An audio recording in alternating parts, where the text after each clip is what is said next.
great work, and it's great, memorable first day for everyone to be back. So thanks again to everybody being here. Well, this committee will now come to order, and I think I want to begin by just explaining why we're here in Detroit. Last week, the Senate Commerce Committee had a hearing in Washington, D.C. About semiconductors and the role that they play in manufacturing and throughout our economy. But today we're bringing the committee to Michigan because it's here where this is not an abstract concept by any means. This is where auto manufacturing, the chip shortage, and related challenges are all taking place each and every day. And this is where I think we will continue to lead into the future as well from the greater Detroit area and the state of Michigan. Our communities and families are steeped in these issues, and it's important to have this conversation among the people and the places that are actually experiencing them. Michigan established the American auto industry, transforming mobility and society, and quite frankly, built the American middle class, and will continue leading for many years in the future. When Henry Ford introduced the first Model T on the assembly line in 1908, it did not contain a single semiconductor chip. It's a pretty amazing feat that he was able to do that without a semiconductor chip. And indeed, several more decades went by, and that continued to be the case. But by the 1970s, some cars started to contain a handful of chips. The role of chips in automobiles has ballooned since then, and today's modern cars have roughly 1,000 semiconductor chips or more, spanning varied costs, functions, and technologies. And I even have a few chips right here of how tiny, imagine this little tiny wafer about the size of my thumbnail, the power that it has and the influence that it has, and then multiply that by 1,000 throughout an automobile. And given these developments, it's no surprise that the global chip shortage following COVID-19 pandemic has had a devastating impact on the auto industry. This chip shortage resulted in temporary layoffs, causing hardships for workers in an already challenging time. It also cut into one of the main drivers of our national economy, which is auto production. As President Biden has said when he was visiting both Ford and General Motors here in Michigan, quote, "The future of the auto industry is electric." And I would make a small addition to that statement that the future of the auto industry is electric as well as connected and autonomous. In terms of electrification, novel semiconductor technologies promise to reduce charging times, extend range, and enhance performance for electric vehicles, among others. And not only will electric vehicles help save our planet by combating climate change, they will also reduce our dependence on foreign energy sources and protect Americans from unpredictable gas prices. When it comes to connected and autonomous vehicles, semiconductor chips will power the artificial intelligence and other capabilities necessary to make self-driving cars a reality. This aspiration can't become a reality soon enough because, as we were talking about earlier, lives are literally at stake for this technology. Tragically, recent data shows that for the first 9 months of 2021, an estimated 31,720 people died in car crashes, and that represents a 12% increase over 2022. This is completely unacceptable. Achieving a future with zero fatalities on our roads will be a challenge and require many approaches, and there is unfortunately no silver bullet to accomplish that. But autonomous vehicles hold great promise to play a major role in reducing injuries and deaths by eliminating human error and impaired driving, which is commonly involved in the vast majority of our crashes. These trends, electrification and autonomy, mean that in the coming years, chips will play an even greater role in the most essential functions of automobiles, both driving and powering the vehicle. So how do we prepare for this future? And how do we prevent a repeat of problems like we have with the current chip shortage? Well, we need to shore up our supply chains by making things that we need right here in America. Pretty straightforward. The pandemic has certainly delivered a very painful message in that regard. Our supply chains are efficient, but they are not resilient. So when something goes wrong, problems pile up very quickly, depriving Americans of the things that they rely on, which also contributes to rising inflation. And much of this is due to the fact that we're too reliant on overseas production. Through my role leading the Committee on Homeland Security and Government Affairs in 2019, I released a report on prescription drugs. Among other issues, we found that America was over-reliant on foreign manufacturers for prescription drug materials, and that we were poorly prepared in the event of a future pandemic. That was in 2019. Shortly thereafter, we knew the pandemic did indeed hit us, and as we know, the nation experienced challenges with PPE and other supply chain issues that limited our ability to have a quick COVID-19 response. Unfortunately, companies such as General Motors, Ford, and Stellantis, as well as our auto suppliers, stepped up, as they always step up, but they stepped up during the pandemic by repurposing their facilities to produce essential items like respirators and masks. But in the long term, we need a national strategy to protect our economy. Whether it has to do with chips for the auto industry or other essential goods and materials, we need to start securing critical supply chains. And this is something we're already doing when it comes to national defense. As a former naval officer in the U.S. Navy Reserve and now a member of the Senate Armed Services Committee, I have fought to ensure that critical assets are made here in the United States.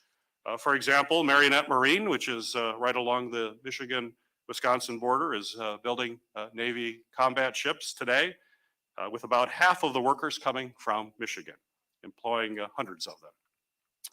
We would, I will say emphatically, we will never rely on the Chinese government to build our U.S. Navy warships. Never. That will never, ever happen. We will build them here in America with American workers to ensure in times of need our military is prepared.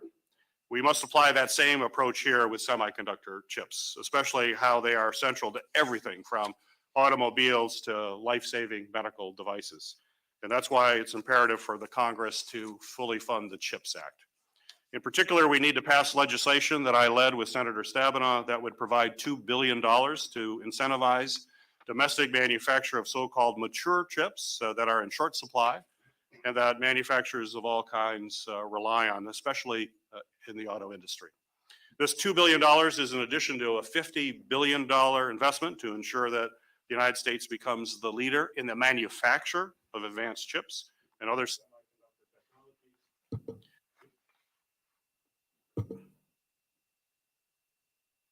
That will drive innovation.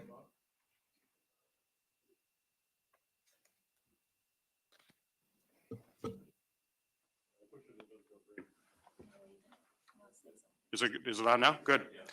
Here's the bottom line. We must remain focused on making our supply chains resilient by manufacturing critical goods in America.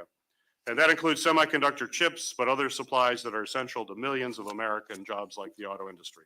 So I look forward to hearing today's testimony about how we can build up American auto manufacturing and our economy by leveraging American-made chips and critical supply chains. And with that, it's now my pleasure to introduce our esteemed witnesses to provide their opening comments. Our first witness today is Mr. Steve Dawes, who is the UAW Region 1D Director. Mr. Dawes was elected to his current role in February of 2020, and over the years he has held many leadership roles at the UAW. He has dedicated his time and energy to helping his fellow auto workers and creating opportunities for the next generation. And the subcommittee is certainly very grateful for your service, Mr. Dawes, and your participation today. You're recognized for your opening comments. Thank you. Yeah, my name is Steve Dawes. Thank you for this opportunity. I'm a UAW Region 1D Director. Region 1D serves a membership of 73 of the 83 counties in Michigan. I'd like to start by thanking you, Senator Peters, for this opportunity to have this open discussion on semiconductor chips and the impact that it's having on our work sites. Mr. Senator, on behalf of myself and the Region 1D membership, thank you for your continued fight for our country and Michigan working men and women. So to fully understand the chip issue as it relates to the automotive sector, one must really understand the function of the modern automobile. My references will primarily be related to General Motors heavy-duty truck assemblies in Flint, Michigan, but also runs parallel to almost all other vehicles. Today's truck functions and accessories are mostly fully run with electronics. Electronics control your brakes, steering, your fuel management, your radio, your lights, your cameras, your heated seats, your heated steering wheel, your speedometer, your dashboard. Them are just a few. Many of these functions were historically operated with cables, shafts, mechanical methods. Now, each of these functions are controlled by a dedicated module. Each of these modules contain chips.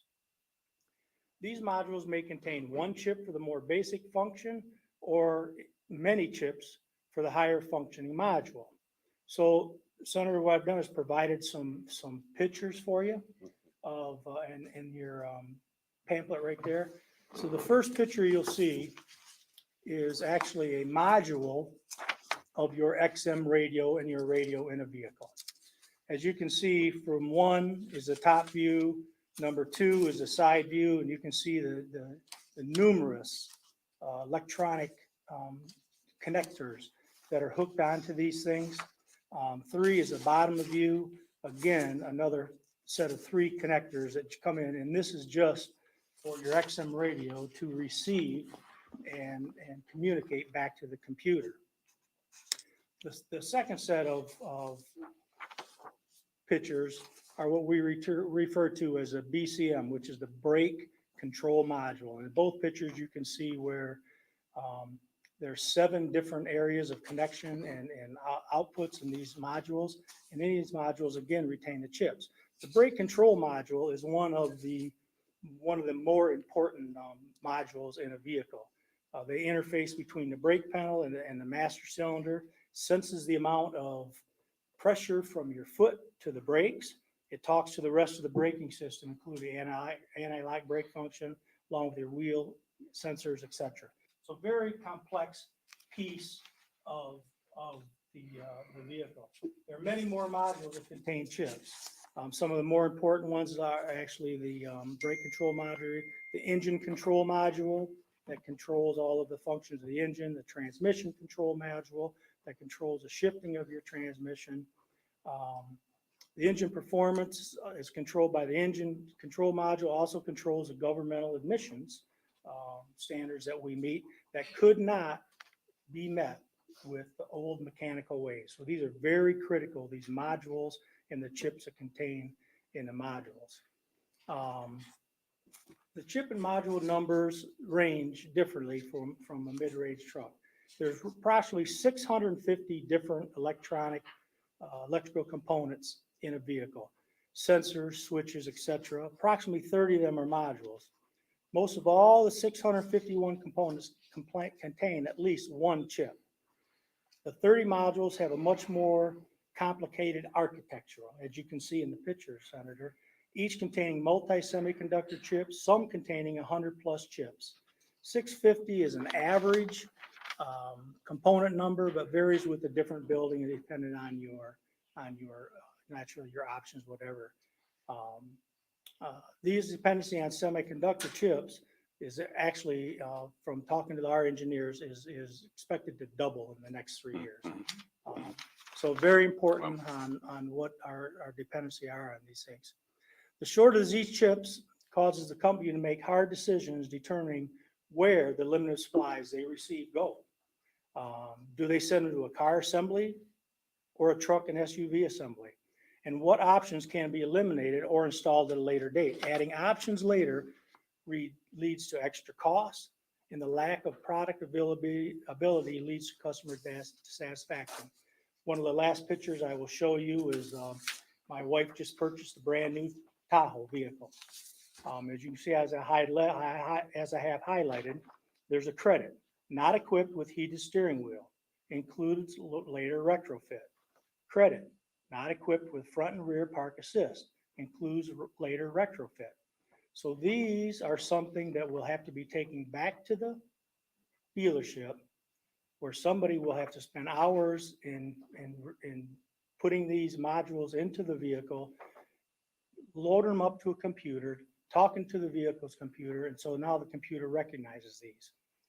Where this button is on your steering wheel for your heated steering wheel is a blank spot. So that whole mechanism would have to be changed, which in turn costs money and takes away from a company's profit, which in turn shares with their, in our case, our employees, which then turns around to be money out into our community and taxpayers. At Flint Truck Assembly, we build about 1,000 trucks a day. Every single one that's being built as we sit here today, along with the ones that will be built next week, next month and beyond, there's someone waiting on that truck. Although we are able to produce the trucks, many which have already been built, they're waiting on the chips and modules to be arrived and installed and then delivered to the dealership. Chip shorting has continued to affect customer demands, the inability to produce certain vehicles. I'll give you an example of the Equinox. When General Motors decided to take the chips from the Equinox to move them to the truck and SUV assembly, it leads to idle plants and workers not earning expendable income that gets back into our economy. All this is proof that we need to build these chips right here in the United States of America, where we control the quality and are not held hostage by foreign companies or delivery issues when somebody makes a wrong turn in a canal. We need to build here with proud Americans that after the birth of the automakers, UAW in 1937, and Senator, you referenced how we were able to convert our factories to make ventilators and masks and PPEs and that type of stuff. Right after 1937, the birth of UAW, we also turned our factories and facilities into mass production of military planes, tanks, weapons, and other essential military products that had never been done in Americans' history before, mass producing of these military supplies. We were supplying those who were defending our freedom in World War II. A country where today the hardworking men and women take a box of bolt and a raw sheet metal and build the highest quality of vehicles around the globe. A country that is willing and ready to produce the next generation of vehicles, but they want to do it here. They want to do it right here where we live and play. Right here, the place we love, the good old USA. Mr. Senator, we stand ready, able, and with unlimited time-tested talent.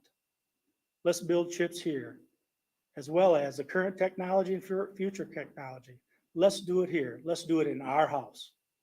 Thank you again, Senator Peters, for the most honorable opportunity to be here with you and all the rest of the panel and you folks. Thank you very much. Well, thank you, Mr. Oz. The photographs that you referenced in your opening statement will be without objection entered into the record as well. Our next witness today is Mr. Garrett Francis, Vice President of Federal Affairs at the Alliance for Automotive Innovation, also known as Auto Innovators. Mr. Francis joined the Auto Innovators in January of 2021. He leads the federal affairs team that serves as a liaison for the automotive industry to both policymakers and to Congress as a whole. Mr. Francis brings over 30 years of experience working in the transportation sector and other industries. Mr. Francis, welcome to the subcommittee. You may proceed with your opening comments. Thank you, Senator. Chairman Peters, on behalf of the Alliance for Automotive Innovation and our members, I thank you for the opportunity to appear at this hearing today to share my perspective on how the auto industry in the U.S. is at the forefront of innovation and the importance of a robust and resilient supply chain that enhances U.S. competitiveness.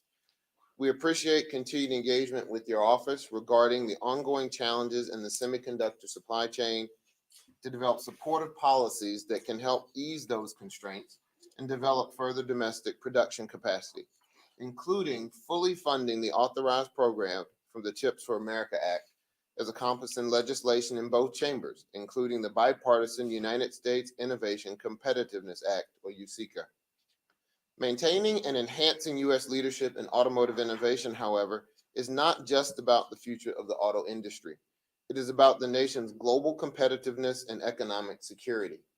Nations that lead the development and adoption of innovative technologies such as electrification, connectivity, and automation, as you referenced, will also shape supply chains, define global standards, and potentially reshape the international marketplace.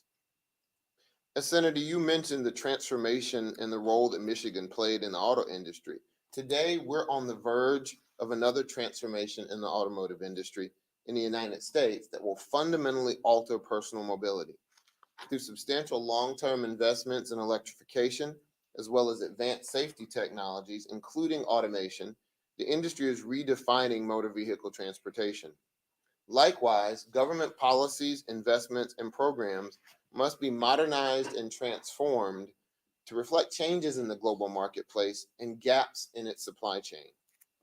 Globally, the automotive industry annually invests more than $125 billion in research and development, $20 billion more than the software and internet technology industry.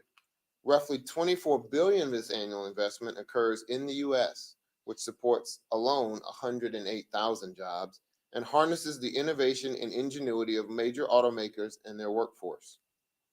Despite the industry's resiliency over the past 2 years, there's no question that lingering uncertainties associated with the COVID-19 public health emergency, along with recent global conflicts and other disruptions, will continue to stress supply chains and influence consumer trends, further straining the capital resources necessary to invest in future technology development. At a time when demand for semiconductors will continue to increase across all sectors, the auto industry represents one of the fastest and most substantial growth sectors for the semiconductor industry. As mentioned, semiconductors are used in a wide and growing variety of automotive electronic components that perform vital functions: vehicle control, safety, emissions, driver information, and others. The transformations underway across the auto industry are driving increased demand in the number and variety of semiconductors necessary for automotive production. Expanding and securing critical supply chains while developing new ones is a key factor in whether the U.S. will remain a leader in automotive innovation. Currently, the auto industry is facing substantial production losses stemming from capacity challenges across the semiconductor supply chain. Semiconductors, of course, are just one example of the type of investments needed to support U.S. leadership and job growth. But the challenges and opportunities before us are bigger than any one component part, policy, branch, level of government, or industry sector. For the U.S. to remain a leader in the development and adoption of transformational automotive technologies, we need a comprehensive national vision and strategy rooted in economic, social, environmental, and cultural realities.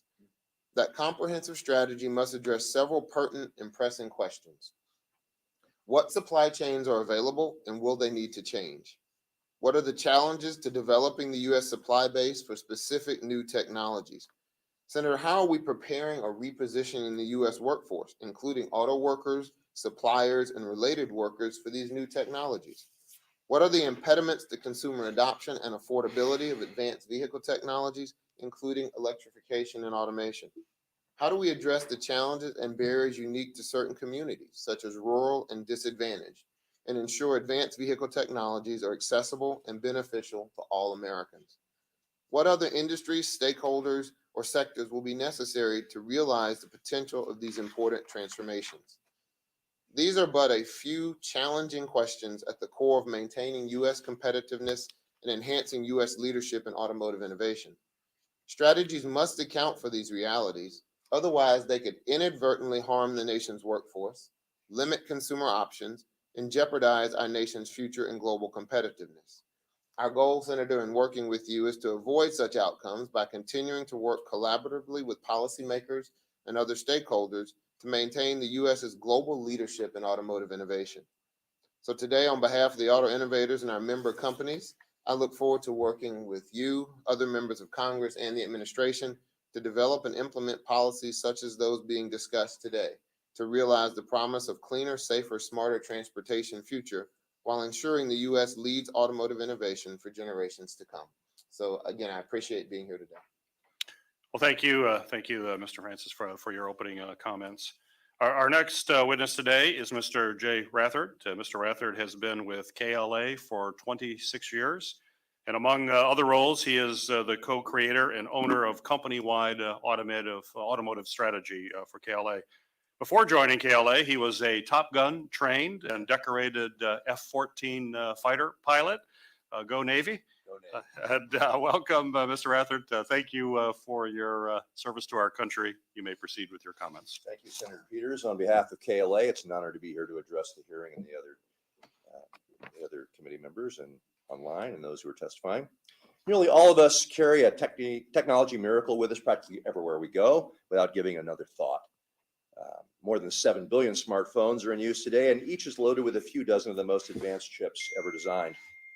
Inside those chips are incomprehensibly small transistors that allow it to do its many functions. And the continuous march of chip technology, known as Moore's Law, has shrunk these transistors to the point that 150 million of them will fit into the period at the end of a sentence. Chip that is the brains of your smartphone is about the size of a postage stamp, and it has 12 billion of these transistors in it by itself. KLA is a quality-focused company, and our role, simply put, is to help chip manufacturers everywhere ensure that individual transistors that power chips function as designed when manufactured and reliably do so day after day. The technology that KLA brings has enabled the advance of the entire semiconductor industry for more than 45 years. We're the third largest semiconductor equipment company in the US, and our equipment is in every chip fab worldwide.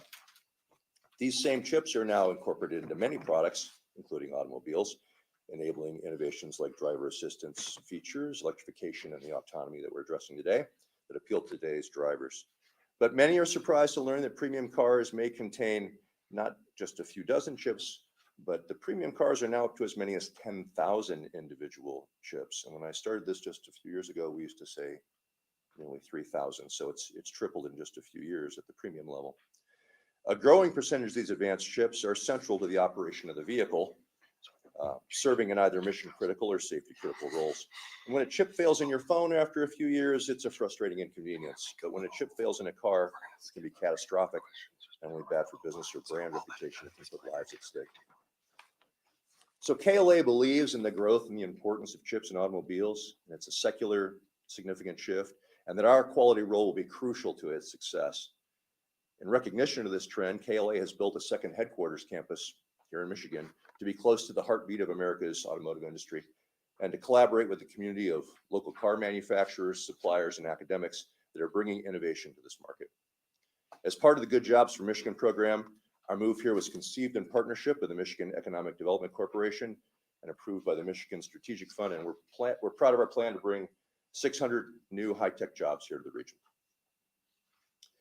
The forces that power the semiconductor industry's success are access to a talented and creative workforce, a fair and hospitable business environment, and an ongoing commitment to an investment in R&D. And as the transistors shrink further to 3 nanometers and below, the technical challenges continue to grow harder for everyone across the industry. Innovation and collaboration across the supply chain are crucial. While the US currently maintains leadership in many sectors that support semiconductors, sadly, America's share of global chip manufacturing has fallen to just 12%, down from 37% in 1990. Nearly 3/4 of chips are now built in Asia, including all of the most advanced ones found in your phone and in your car, as well as an increasing share that power the internet, cellular networks, cloud computing, and AI. Many of these chips are designed here at home, but all are built overseas by 2 major contract manufacturers known as foundries.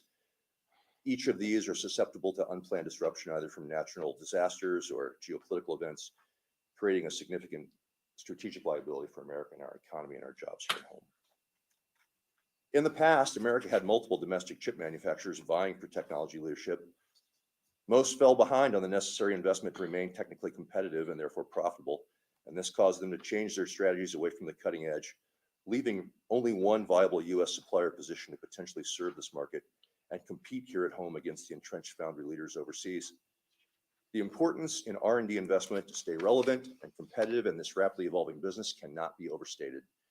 Furthermore, the capital to build even one 5 nanometer chip can exceed $15 billion. Tax policy and incentives are often the key factors in determining where and when these factories are built. KLA's business is worldwide, but we support efforts to increase competition in the chip industry and to reshore advanced manufacturing and foundry production in America.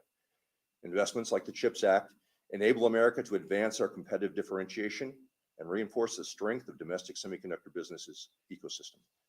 Therefore, we support the $52 billion in public funding of the CHIPS Act to supplement the $70 billion in private capital the industry already invests in R&D each year and the $150 billion in CapEx the broader industry will spend. But long-term change requires a long-term view. As such, we also support concepts like the FABS Act to provide ongoing tax credits for R&D investments that will encourage the growth of our domestic manufacturing base and create a positive economic ripple across the economy. We also support programs that focus on STEM education to develop the best and brightest workers here at home, as well as those that allow us to attract and retain the best in global talent. At KLA, our motto is keep looking ahead, reflecting our focus on enabling the advance of semiconductor technology, and we're grateful to those in the U.S. Congress, like you, Senator Peters, and the state of Michigan who share this view and who support this strategic industry. Thank you. Thank you, Mr. Rathert. Our last witness today is Mr. Glenn Stevens, Executive Director of Mich Auto and Vice President of Automotive and Mobility Initiatives at the Detroit Regional Chamber. Mr. Stevens leads Mich Auto, the voice and convening body for Michigan, to address key industry issues for talent, advocacy, and awareness. Mr. Stevens has more than 25 years of experience across the automotive, steel, equipment industries. He's a proud Michigander, a graduate of Michigan State University. Go Green. And welcome, Mr. Stevens. You may proceed with your opening remarks. Thank you. Well, I've never followed a Top Gun before, so I'll do my best here. Thank you for your service. Welcome to Detroit Regional Chamber. It's a pleasure and honor to have you, Senator Peters, members of the subcommittee, and fellow industry peers. We're lucky enough to have Ford, Stellantis, Denso, Foley, Dunamis Energy, the MEDC, and Automation Alley. I hope I didn't forget you, but thank you for being part of our community here. As you know, we've submitted written testimony, but I would also like to add that, to pick up on Mr. Dawes' comment, this weekend, driving around Metro Detroit, two things stood out to me. One is the number of parked vehicles that are sitting waiting for chips or completion of semiconductor components, and they are everywhere. New vehicles that are important to these customers. And the second thing, as many of you know, when you pass an auto dealership, it looks quite different than we're used to it. There are virtually no vehicles on those lots, and it's very difficult to buy a new vehicle.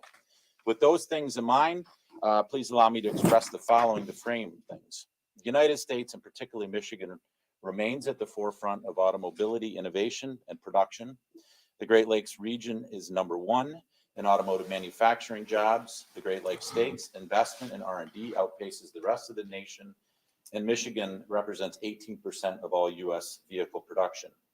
However, as both the COVID pandemic, the week-long closure of the Ambassador Bridge in early February, Russia's recent invasion of the Ukraine, another earthquake, unfortunately, in Japan, there are clear episodes of instability that transcend national borders and also have painful impacts on the global supply chain and Michigan's signature industry.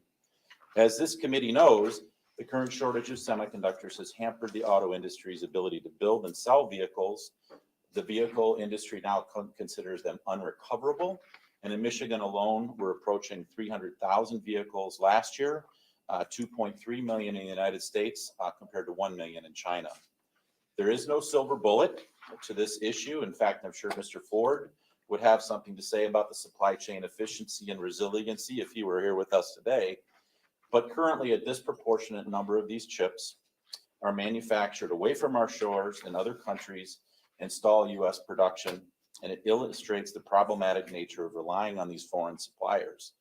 Therefore, our elected labor and industry leaders must prioritize building a more resilient domestic supply chain.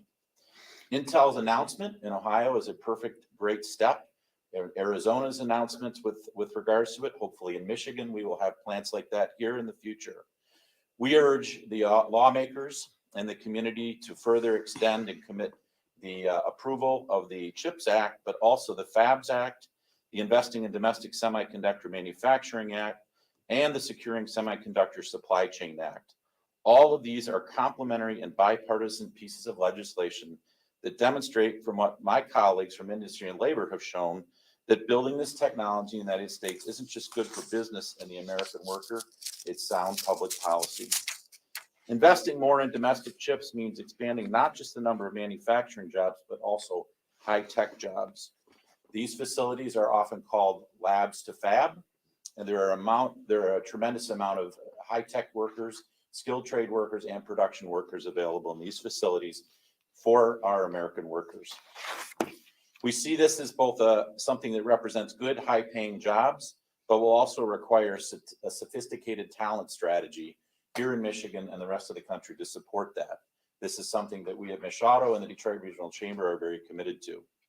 Speaking of AVs, we also would like to ensure that the Senate also would provide the AV START Act, first introduced by yourself, Senator Peters and Thune. We believe this legislation is highly needed, and we hope that we'll anticipate that again in the future and look forward to supporting it. Finally, in order to ensure that the leaders in this technology and other mobility innovation remain here, we also need high-skilled and high-tech talent workers from other places around the country, but other countries. So we would also encourage lawmakers to sharpen this competitive edge by taking up the bipartisan immigration legislation currently in the House of Representatives. The Fairness for High-Skilled Immigrants Act would remove arbitrary per-country caps on the number of high-skilled foreign workers that could come to the United States. In closing, Michigan, the birthplace of the automobility industry, remains globally competitive as a leader in the automobile sector. The industry employs over 1.1 people directly and indirectly in our state and contributes over $300 billion of economy to our state every year. Continues to draw significant foreign and domestic investment. We welcome KLA to our community, and they've been a great citizen, and we'd like to see more of that type of company here in Michigan.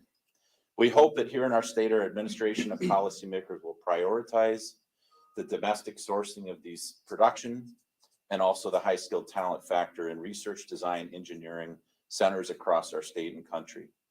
Policymakers would therefore be wise not to let the past success of the American auto industry lull us into a false sense that we will continue to and enjoy success in the future. We need our leaders from Capitol Hill to the C-suite to the Union Hall to come together, champion, and enact the type of future-oriented legislation I talked about today. We all have talked about today.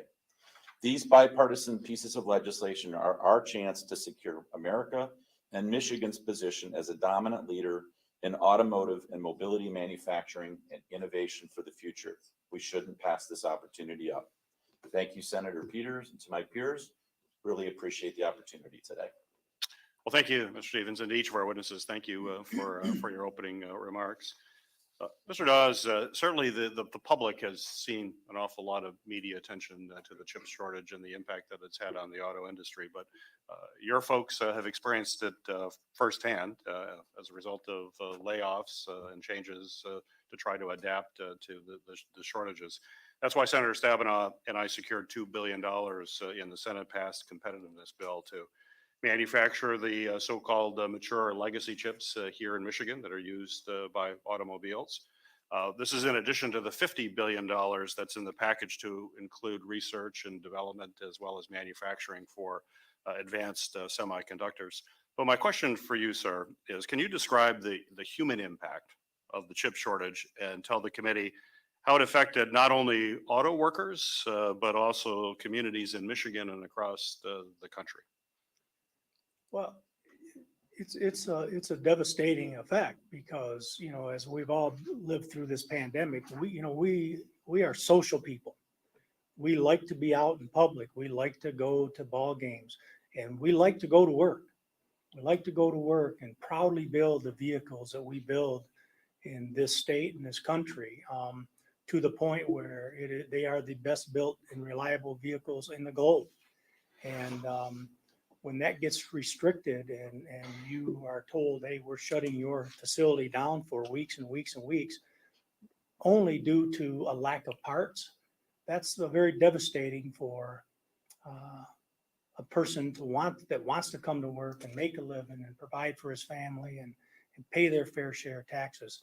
So it has had a huge effect, and especially when you can relate it to something that's in our grasp, something that we could be doing, something that we could be building right here in the United States, and more importantly, in my opinion, Michigan. Two of the main components that you need to build semiconductor chips are electricity and water. And how ironically, as I sit here and say that, and looking out over this, one of them we have plenty of. Nobody else has what we have. And there's no better argument and no better place to build it right here in Michigan. Yeah, absolutely. You talked about in our grasp and acting, and I think all of the witnesses have mentioned legislation before Congress to address this issue. So my question to you again, Mr. Oz, is if we don't pass this legislation, what signal is that sending to auto workers and working people across the country if we don't pass this legislation? Well, I think the signal is that, as Americans, as working men and women of this great country, is we go to work every day and we do our fair share and we expect a fair day's pay. And we're willing, we're able, we have time-tested talent, as history has shown, that we can do it. We're willing to do it. We stand ready. And the roadblock, if it's our legislative process that puts a roadblock into the men and women that want to come to work and make a fair day's wage so they can go and pay their fair share of taxes to keep this country going, that is absolutely devastating. That something like that could hinder and put a roadblock in. Yeah. Thank you. Thank you. Mr. Rathard, in November, Michigan was proud to welcome KLA to Ann Arbor, where the company opened its second headquarters, especially considering how clear it's become that the semiconductor industry is absolutely essential to our auto industry and really the entire modern economy for that point. In Michigan, we make things, and while we're known for making cars, our engineers and our workers have the skills and talent to develop a wide range of cutting-edge technology like KLA's semiconductor manufacturing tools. Of course, Michigan has so much to offer that makes it, I think, a top destination for innovators like KLA, and you demonstrated that with your selection to locate here. Well, my question for you is, sir, can you discuss KLA's selection process that culminated with choosing Ann Arbor for your second headquarters, and can you pinpoint some of the reasons why Michigan is where KLA wants to be? Yes, sir. Yes, Senator. So KLA started out as a Silicon Valley company, but we're now a Michigan company. Our new headquarters opened here in Ann Arbor, as the Senator mentioned it last fall, and we already have 400 new hires at that site. And I checked our website before the meeting today, and we have 200 recs open now. So if you love high tech, come be one of us.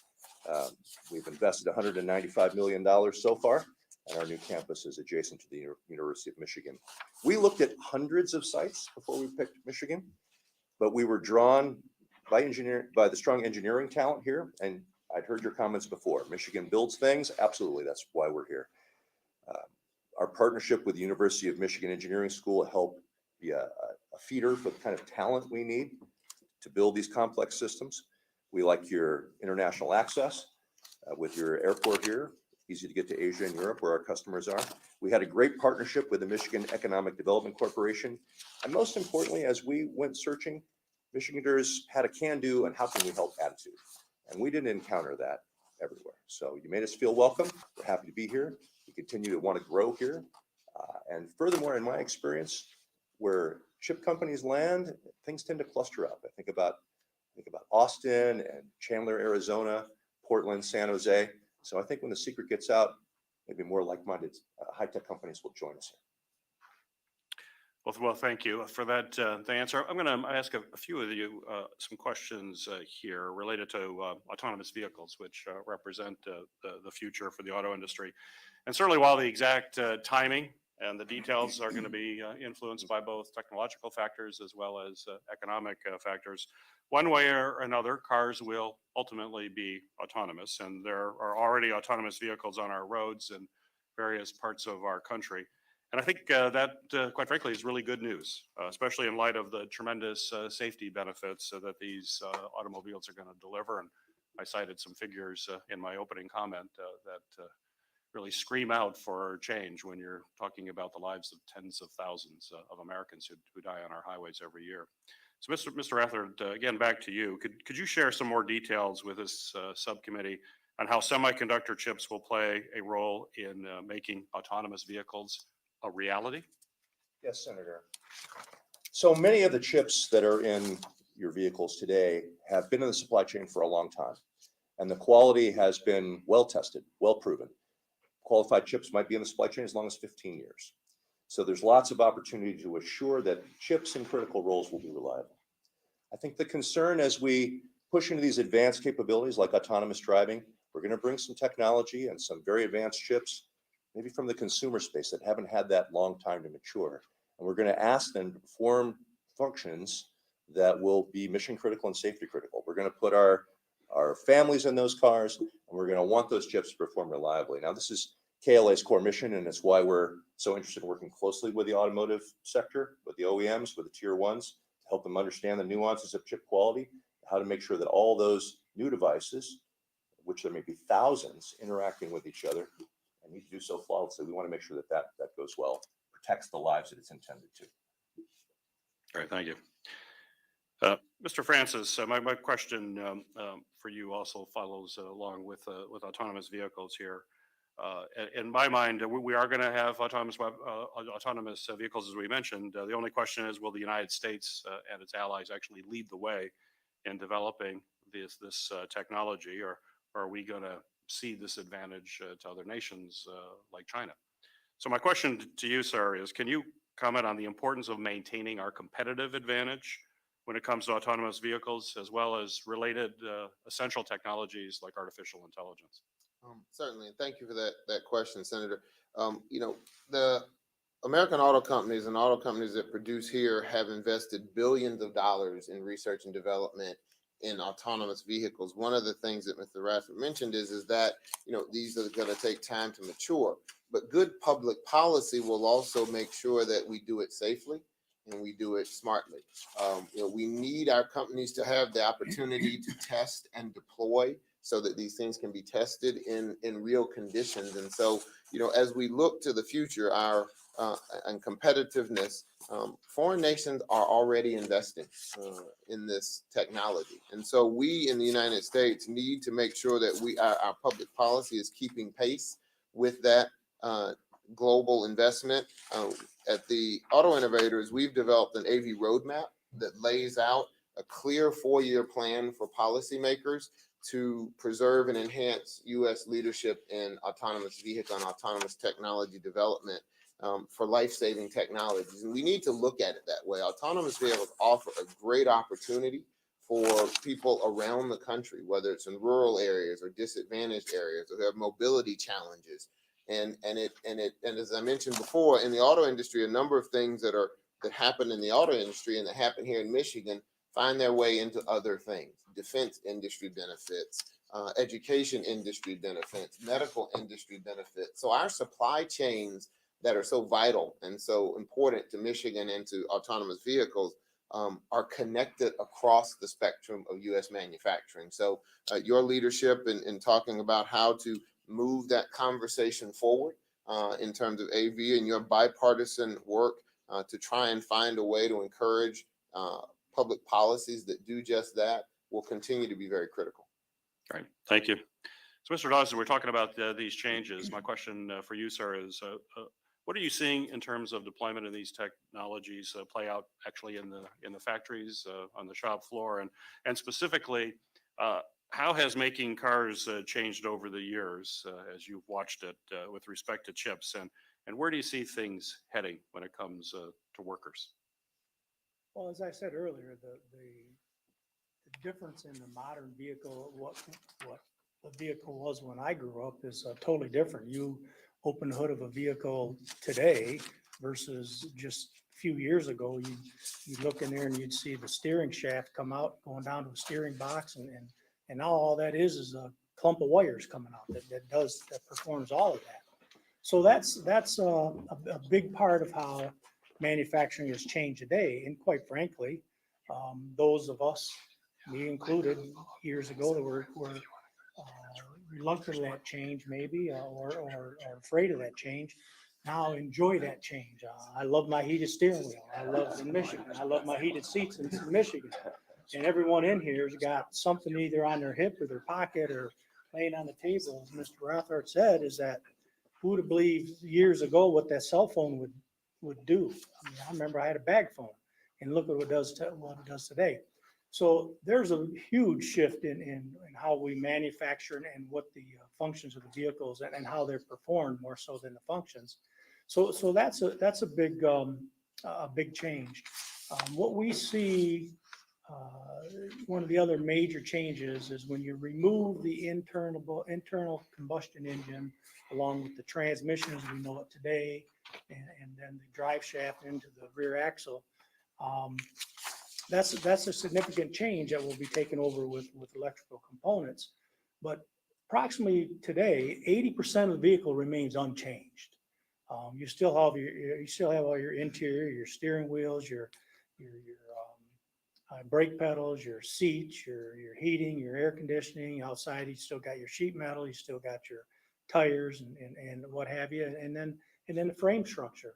All of that, whether it's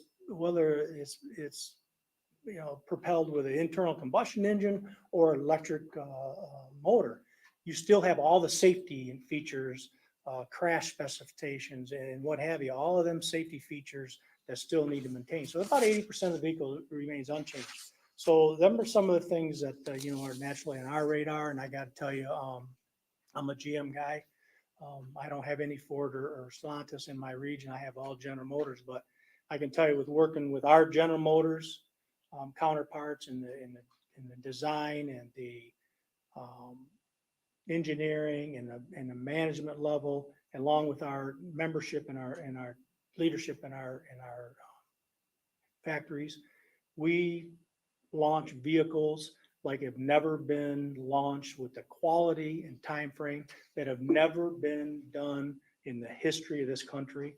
And I give that accolades to the management and the union and working together. And we look forward to these future changes. They're a part of our lives. We do them every day. And as I said earlier, we stand willing and ready. Right.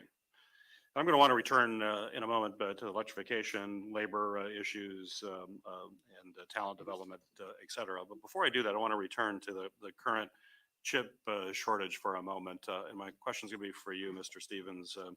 When it comes to chip shortage, as I mentioned, the public is aware of the impact that it has on auto production, but they aren't necessarily aware of the very long supply chain that gets to that auto production. It's very complex, numerous players.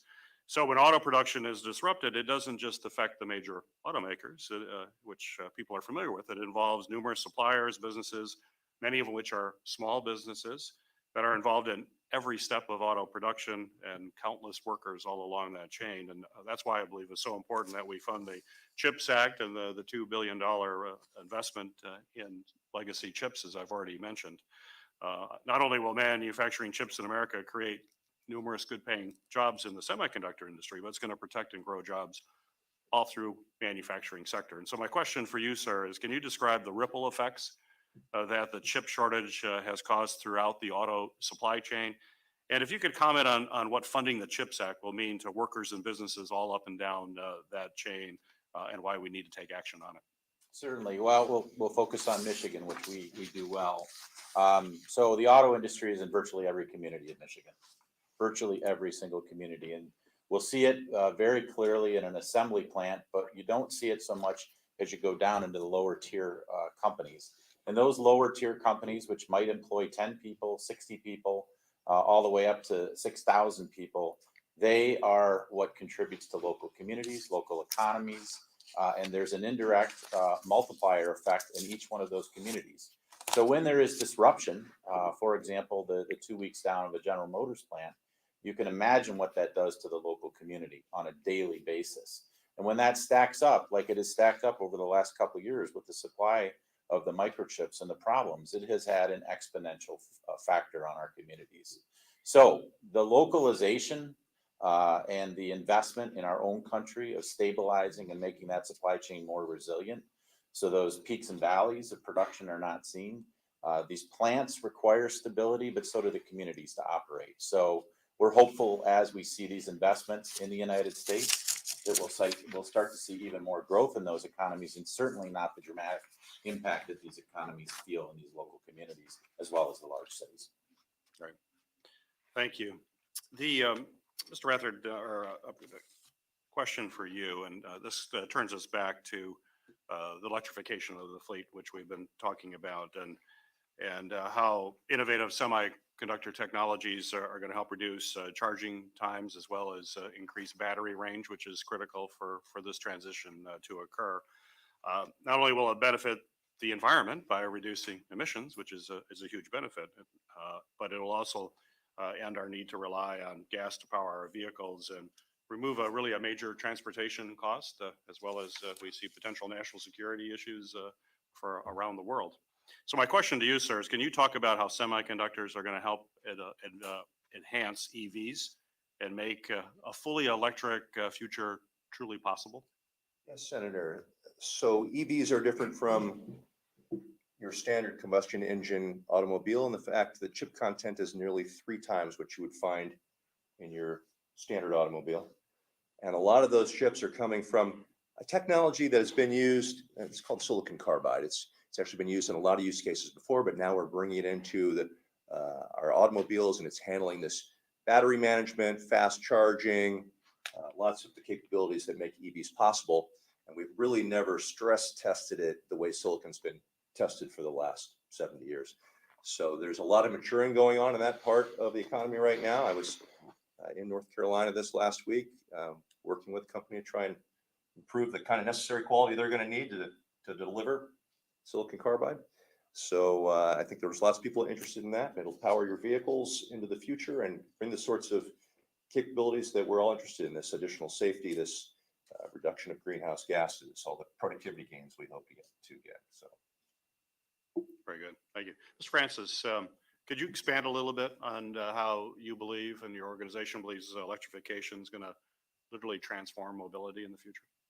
Certainly, Senator. I mean, as we look at it, our members, our automakers and our suppliers are have announced hundreds of billions of dollars of investment in moving towards electrification. And they've done that because it's what the consumer wants. It's what the consumer sees as the future. And so as we look to it, we see a couple of things, both supply side and demand side. And working with the government, there are a number of necessary conditions for the success of this transformation. The technology is there, and we're continuing to build on that technology. Our members have announced more than almost 150 new models of EVs in the next several years to be available to consumers at all price points. And so the market is rich. The market is developing. But I think one of the things we're looking at, as Mr. Rathod said, is that as these technologies mature, we are focused on safety. We're focused on consumer adoption. We're focused on a number of advancements. And so the supply chain overall is extremely critical. And semiconductors are a major part of that. But it also, as I mentioned, there are a number of other things in the U.S. supply chain in terms of a robust, resilient supply chain we need to be looking at. We need to be looking at critical minerals. We need to be looking at those production capabilities and how we can do it in the U.S. in a smart and environmentally sensitive way. So there are a number of components to it, but our members, as I mentioned, are all in. They're dedicated to this cleaner, safer, smarter transportation future and electric vehicles, including, battery electric and PHEVs and a number of things all fit into that. And so it's a risk robust growing market for our folks. And I think, again, it's what consumers are telling us they want. Mm-hmm. Yeah, very good. Mr. Stevens, those of us in Michigan have seen many transformations through the auto industry through many, many years, starting back before our time with Henry Ford, I want to be clear, before our time, that brought the assembly line. And the auto industry has been always very highly adaptive, as well as our auto workers who have been an integral part of all of that. And so now we're discussing some other transformative changes from electrification to automation. So if you could talk a little bit about what trends in the auto industry that we're talking about in the future, what that actually means for Michigan, and more importantly, how can the state of Michigan actually harness them to create an absolute new generation of opportunity here in our state? Yes, that's a great question. And to pick up on Mr. Dawes earlier when he said that 80% of the vehicle remains the same, it does, but the nature of those components dramatically changes. So you have the vehicle becoming a telecommunications provider. ultimately. So there is a technology stack with the vehicle that's occurring. And when you look at the other significant changes, we know it's the propulsion system. But it's not just the propulsion system that's changing, because we have traditionally focused on the industry when you look at design, engineering, and manufacturing. Now there's two things in front of it and before it. That's the grid and the infrastructure that supports electrification and recyclability. Recyclability has always been important to the industry, but now it becomes critical, particularly because of the critical minerals. We need to bring them back to the front of the process. So the economic opportunity, when you look at all four of these major areas with regards to telecommunications and software and electrification, it's a tremendous opportunity for Michigan. We are working very closely with the governor's administration and the legislature right now. I can very honestly and safely say that we're real pleased with the progress that's being made. There is an incredible focus right now on all four of those areas, and specifically the focus is on talent, because there's going to be requirements for talent in this transition that we don't currently have or we're not generating enough of. So the economic opportunity of the industry as it transforms is one thing, and the talent opportunity and building a more diverse and inclusive workforce along the way is something that's everybody is committed to. I think we're going in the right direction. The MEDC's got a new strategy, a new leadership, and it's got a new organization. We're very pleased by what we see, and so we're on the right path right now. Well, thank you, Mr. Stevens. Mr. Dawes, as was discussed, the issue of talent and the ability to make things is going to be critical for the future of Michigan. And in your written testimony, you mentioned Michigan is the ideal location to grow domestic manufacturing because our workers are ready and, quote, have unlimited time-tested talent to offer. And in the coming years, it won't be just auto manufacturing. It's going to be all sorts of advanced manufacturing, which will represent the future.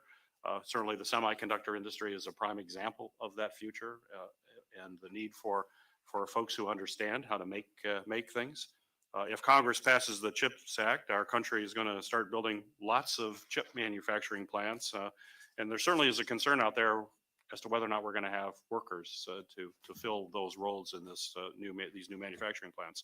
So my question to you, sir, is can you talk about the kind of training and skills that Michiganders develop by working in the auto industry now or in other manufacturing settings, and how this demonstrates that we have the workforce that is ready to fill the needs for the semiconductor manufacturing industry as well? Yes, absolutely. I can proudly sit here and tell you that I spent a lot of years working in the factory and representing workers. And I can tell you through our joint programs with the big three, and which actually filters down into our independent part suppliers and our technical and office professionals, is we take safety at the highest level, and that gets trained. Everybody gets trained along with the different areas of assembly, repair, installation of equipment in a skilled trade department, whether they're trained to bend pipe to pull wire or to work on modicons or programming. So much of our assembly equipment in our paint departments, whatever. So internally, we focus a lot on training and bringing people up to the next level so that when the new process comes in, they are trained and that they understand the process. And as the process moves forward, we continue to send them vehicles out the door at the highest quality. One prime example is in Flint, Michigan. We lobbied for a lot of years with General Motors, and General Motors invested in a brand new paint shop for the Flint truck assembly, which went from lacquer base and that type of paints to water-based paint. And the sophistication and the pure technology that is in this place now is just it will blow your mind from what you used to see and what you see today. And all of our folks were trained and spot ready when that equipment hit the floor, got bolted down, and started running trucks. Mm-hmm. Great. Mr. Rathard, I'd certainly like your commentary on this issue as well about some of the potential workforce synergies between folks who are involved in auto production and semiconductor production.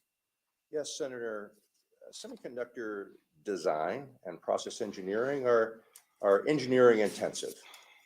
But when you walk inside a chip fab, the only thing that looks a little different is people are wearing these clean room suits. Maybe you've seen pictures of this before.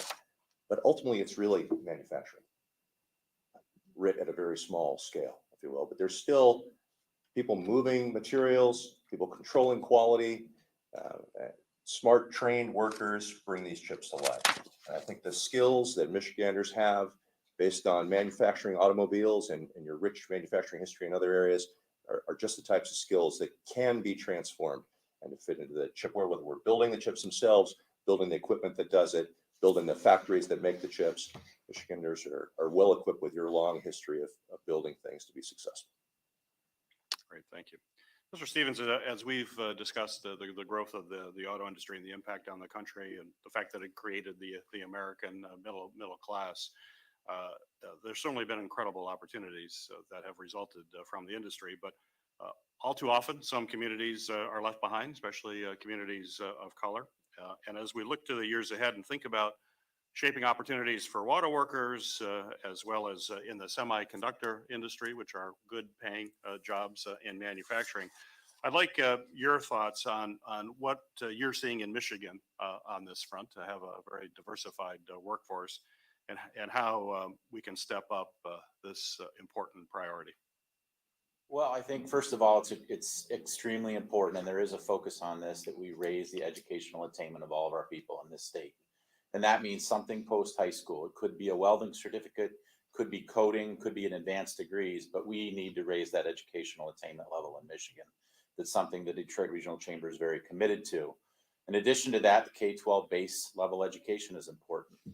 But beyond that, all of our citizens, whether they work in Industry 4.0 in the factory or they work on the connected vehicle, electric vehicle, they will need more digital skills.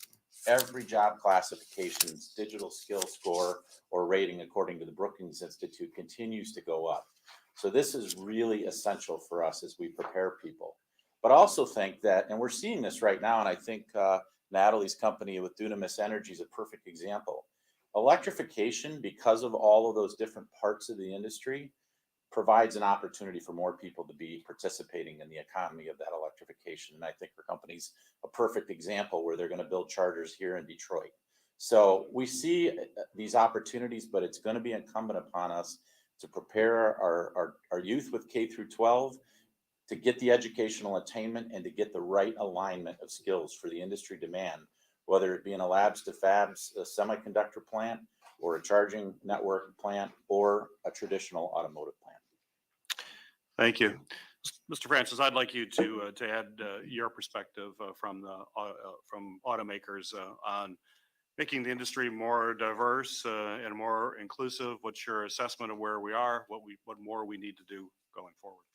Certainly, Senator. I think, I would say that as we look towards the future and we look at what the technology development can really do, Mr. Dawes held up an XM radio module. Mr. Rather held up his phone. Mr. Stevens talked about telecommunications. You talked about connectivity.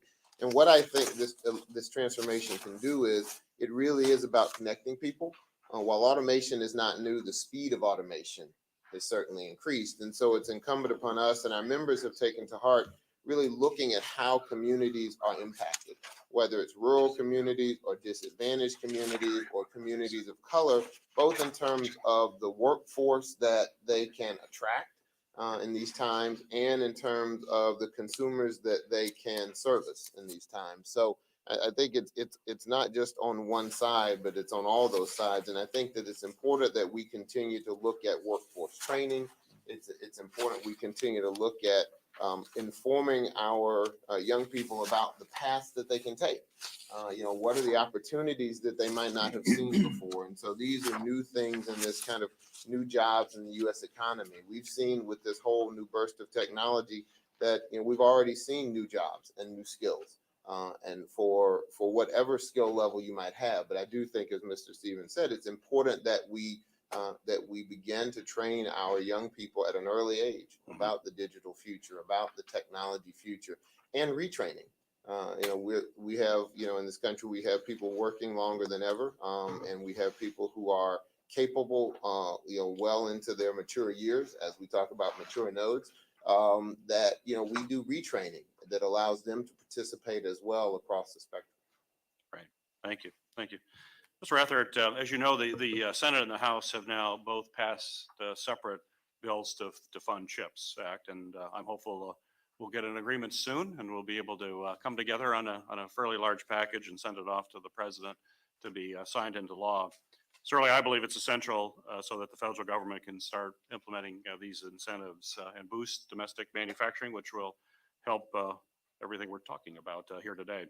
But I believe we can't act soon enough. Statistics show that America's share of global semiconductor manufacturing has dropped from 37% to just 12% today. And that puts our economy and, as we've discussed, our national security at risk. And as Congress works to finalize this in funding on this important question, I've also introduced a bipartisan bill called the Investing in Domestic Semiconductor Manufacturing Act.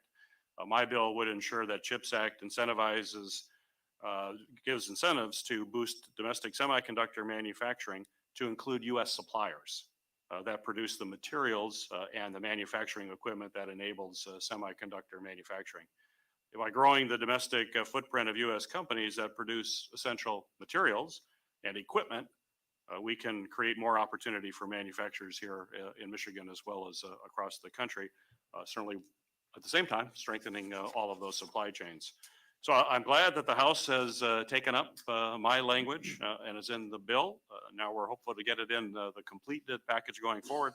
Well, my question for you, sir, is can you discuss how incentivizing the domestic construction of facilities to produce materials and semiconductor manufacturing equipment is a key part of the solution to shore up the supply chains, in addition to building the facilities where the semiconductors are actually manufactured?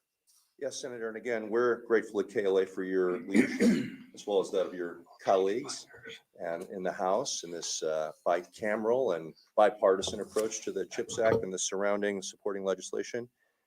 Semiconductors are constantly evolving. There's new materials, new methods, new packaging. It moves at a very rapid pace. One thing is constant, though, that it gets harder with each node. Each change brings new challenges, new obstacles, what we like to call defects, and that's KLA's business. We're there to help. We can't rest. We can't make a misstep, which is why we personally invest heavily in R&D, but we can always raise the bar higher. America's equipment manufacturers, KLA and our peer companies, do have foreign competitors. We want to ensure that this equipment business stays here in America, that we're able to serve our domestic and overseas suppliers that are important for alleviating this chip shortage. And we believe the CHIPS Act is an important part of that. Great, thank you. Well, Mr. Stevens, companies in Michigan are certainly positioned to fill some of the void of suppliers and equipment manufacturers and materials. Companies in Michigan like KLA are a prime example who've recently located here. Thank you again for doing that. It's wonderful to hear. We also have Hemlock Semiconductor up in Saginaw. So I think this shows that we have some great opportunities to increase this type of business in our state. So my question for you is, could you talk a little bit about how the CHIPS Act and my specific proposal could support economic development efforts here in Michigan through both the semiconductor industry as well as the auto industry, really working together?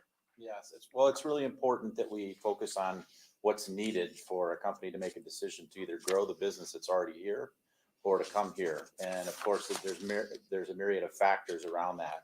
The business climate's important, and there are a lot of things that go with the business climate. The incentive climate's important. There's a lot of things that go with that too. Your specific legislation with regards to both funding from the Act and also the supplemental of $2 billion to work with Select USA is extremely critical to let and enable economic development. And really the critical factor is talent. So when Michigan looks at what it has and what it needs to do, these acts all help in their own way, but all complemented together, as I referenced in my testimony, to work together to provide an opportunity for Michigan. So it puts us in the game because of our know-how from an engineering, design, manufacturing standpoint but also because we innovate here. You know, there are more telecommunication patents that come out of this region than anywhere in the country, including Silicon Valley. So there's a lot of innovation that goes on here too. But, you know, we compliment what you put forward, and we hope it all becomes a reality because it will help Michigan. All right, thank you. Mr. Francis, I mentioned in my opening remarks how injuries and deaths on our roads have been unfortunately rising. And considering that human error is usually the major factor in those crashes, if we can remove the human driver, autonomous vehicles certainly hold incredible promise one day to significantly reduce these injuries and deaths. But it's certainly going to take some time before we get to full autonomy. But in the meantime, there are a number of other technologies that are being rolled out that get us on that path. Things from lane departure warnings to automatic emergency braking. All of these new technologies are going to save lives. But they all require sophisticated software, all require semiconductor chips once again. So my question for you, sir, is how will securing our supply chains for semiconductor chips facilitate the development of life-saving technologies that fall short of automation, but also called advanced driver assistance systems as we await for the fully autonomous future? Again, thank you, Senator. Safety is at the heart of what our suppliers and automotive makers are doing every day. It is really job one. And so we have always been investing in technologies that would improve safety. And so making sure that we are able to, have the supply chain that produces the things necessary on a consistent basis is really important. I mean, as Mr. Dawes mentioned, there are choices having to be made about things that are going into vehicles, and those are somewhat, comfort things, but the safety critical systems are the things that we continue to focus on, and we have not been compromised in any way in those things. And so I think our members continue to look at these safety critical technologies and these advancements of being able to provide these at all levels for our consumers to make sure that they're in place. And so making sure that we have a robust, resilient, reliable domestic supply chain that will provide the semiconductor chips and the things we need to be able to continue these advancements is extremely important. And again, the legislation that you put forward and that your bipartisan support that you've led is really important. A signal from the government, a signal from your colleagues that says, we are putting safety at the forefront. Safety technologies are extremely important. And so we want to continue to work with you to make sure that we are able to continue to lead the nation and lead the world in implementing new safety technologies. Well, I appreciate that. Thank you. Thank you, Mr. Francis, for those comments. Mr. Stevens, as we were talking about autonomous and AVs, I think the question, there isn't a question if we're going to get there.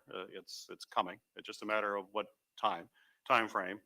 But the outstanding question that we have to resolve, and one that I'm very passionate about, is whether or not the United States will maintain its leadership in the development of autonomous vehicles, or we're going to cede this ground somewhere else. And we can't do that. It has to be here in the United States. But in order for the United States to dominate the future, we have to have laws and regulations that actually facilitate the safe development of these autonomous vehicles. As you're well aware, our current regulatory frameworks are simply outdated. They're not designed to deal with self-driving cars. They always assume there's a human as a driver, and that's a good assumption right now. That's totally accurate. But things will change in the years ahead. And certainly I'm going to continue to work on legislation to modify those regulations. But my question to you, Mr. Stevens, could you expand on the economic impact that autonomous vehicles will have on Michigan? And quite frankly, what will happen if we lose our leadership in autonomous vehicles? Certainly. Well, we are always proud to say that Michigan is a global epicenter for mobility. But we're also not so naive to think that everybody doesn't want to be that global epicenter too. And so that's been why we've been focused since really 2015 as a state to bring together the parties. Policy has been at the forefront of it. Michigan has, under Governor Snyder and now under Governor Whitmer, maintained its focus on making sure we have the most progressive safety first policy for autonomous vehicle development. Now, a lot of the attention and focus on autonomous vehicles actually dimmed a little bit through the beginning of the pandemic. And there's no question about that. Many companies didn't put the R&D in the last couple of years, but the companies who are core to this industry, Cruise Automation, Waymo, Argo, Aurora, and the Chinese, and also some of the Europeans have not stopped to focus on this. Number one, because it can save lives. We know that this technology can really, really benefit that for the roads from that standpoint. But the economic opportunity and monetization, when you look at the development of advanced driver assistance systems, is huge. So that's why we're so focused on it here in Michigan. But like all the other things we've talked about today, it's incumbent and critical for America to make sure that we protect the intellectual capital, make sure it's developed here and stays here, and that we control not just it from a national security standpoint, but an economic opportunity standpoint also. Great, thank you. Mr. Francis, I know you think a lot about this as well. What do we need to do to make sure this stays in the United States? Well, Senator, I think that, good public policy is important. Creating opportunities for, testing and deployment, making sure that, communities have what it takes to do these types of things. In our AV roadmap, one of the things that we had suggested is, updates to what we call the Manual of Uniform Traffic Control Devices. And that is, providing grants for a wide range of communities for widespread testing and deployment, both rural and urban. So it's creating those types of policies that match the investment that our companies are putting into it, that allows them to begin to get these things on the road. Because as you mentioned, it has an incredible opportunity for opening up personal mobility for all different types of communities. And so, if we're going to make sure that we are leading the world and leading the nation, we need to make sure that we are manufacturing the components here, that we are creating test beds here, that we are creating opportunities for deployment here that can showcase what autonomous technology can do. And that's going to be an incremental change. It's not going to be overnight. We know that. And so that's the thing that will allow consumers and suppliers and everyone to participate in that transition. Great, thank you. Certainly, we are in a very transitory time. Change is happening quickly, and my question for you, Mr. Dawes, is we want to make sure workers are fully prepared for these changes and share in the opportunities that are there. So if you could elaborate, you've already discussed it somewhat, but if you could elaborate on how Congress specifically can support workers to ensure that they have the preparation necessary to embrace this future when it comes to technological changes. Changes that we can't even probably predict today. Things are going to be different a week or a month from now. What more can Congress do to help workers? Well, I think some of what Congress can do is when people get educated on a change or educated on a purpose, they understand it more. And when they understand it more, they embrace it more, and they realize that, hey, this is going to be part of my life. This is going to be where we're going to go. I think the investment in American people is a huge. I think that shows the leadership, that shows by example that we know you can do it. We have the faith you can do it. You have shown over time that you have done it in the history of this country, time after time after time. This is no different. We're just going into a little different program than what we're used to. And we're counting on you, America. We're counting on you, the men and women of this proud, great country. So we're willing to show you and give you the tools for your toolbox. Let's do it. Very good. Amen. That's all I'll say to that. So I appreciate all of your testimony. I'll have one last question as we wrap up. This time has gone by very quickly. And my last question is for you, Mr. Rathert. As I've mentioned, Michigan's very proud to have welcomed your company to Ann Arbor. And when we look at the semiconductor industry and how it makes investments, we tend to see a pattern of clusters, which is not unusual to the semiconductor industry, fairly typical of all industries. Companies always gain synergies by being close to one another. So my question to you, sir, is with KLA helping lead the way here in Michigan, how do you think Michigan can leverage your presence in Ann Arbor to grow the semiconductor industry footprint here in Michigan? I believe when the word gets out about the skilled workers that KLA is finding here in Michigan, with the talent and the capability and the success we're going to demonstrate here, as well, frankly, as some of the cost savings and cost benefits of being here in Michigan, I think it'll take on a life of its own, frankly, Senator, but certainly we welcome any kind of efforts to advance that through the Chamber of Commerce here or with our partners with the Michigan Economic folks. We're happy to partner with them and highlight our success here. We're sure it's going to have a very successful outcome, and that should just naturally bring some of our peer companies here when the word gets out. Well, we welcome your success. Success breeds success, and so we will continue to build on that. Before I wrap up today's hearing, I'd like to address some administrative issues. First off, the hearing record will remain open for 2 weeks until April 11th of 2022. Any senators or others who would like to submit questions for the record should do so by April 11th. We ask that witnesses provide responses to the committee as quickly as possible, but no later than April 25th. With that said, in closing, I guess the big question is what have we all learned here today? At first, I'd say we all know that automobiles already depend heavily on chips. In the future, this trend will only continue, and we cannot achieve an electric or an autonomous future or the safety as well as the environmental benefits of these vehicles without a secure supply of semiconductor chips. Second, our supply chains are, or at least they were before the pandemic, efficient, but they clearly are not resilient. For too many essential goods, including chips, we rely too heavily on foreign suppliers, including suppliers who are often located in unstable parts of the world or are controlled by our adversaries. This means our supply chains are subjected to numerous risks abroad, including from transnational shipping, which can have absolutely devastating consequences. Indeed, we've seen in the pandemic with medical supplies and with automobile manufacturing, it's not an understatement to say that these risks gravely threaten our national security as well as our economy. So then that leads to the next question. So what is the solution?